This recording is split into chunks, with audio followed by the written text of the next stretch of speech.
That's actually why people get married, you know, just so you know. Because this is built into marital vows. I'm not leaving. Ever, no matter what.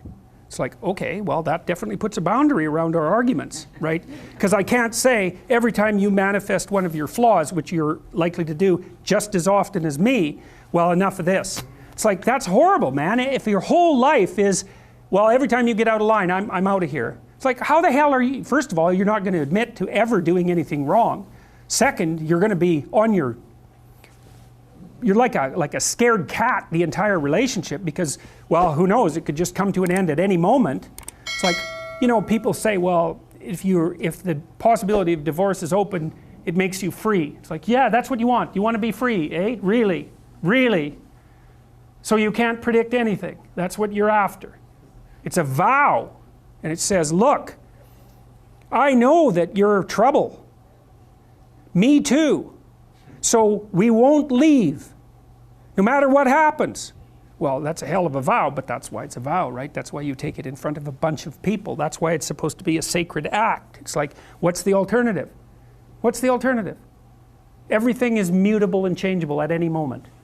Well, go ahead, you live your life like that and see what you're like when you're 50. Jesus, it's dismal. 2 or 3 divorces, your family's fragmented, you've got no continuity of narrative.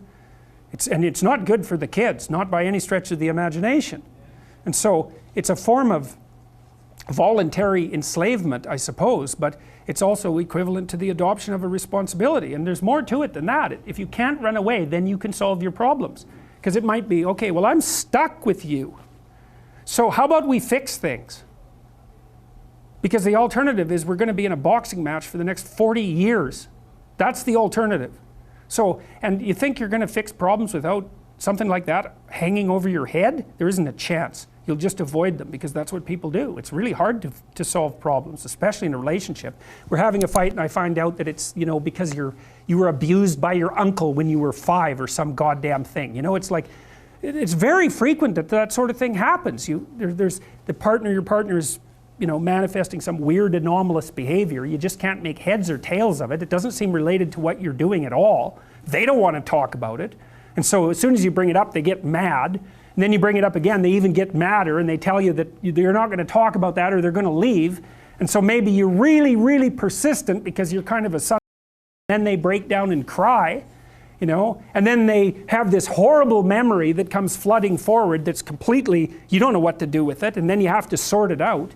It's like, you think you're going to do that unless there's a good reason? You have to know, we better sort this out or we're going to be carrying it around for the next 40 years. That maybe is enough motivation so you'll actually try hard to solve a problem. It's a lot easier to say, well, sorry, we're not going there. But then, good, you'll have it every day, every goddamn day for the rest of your life.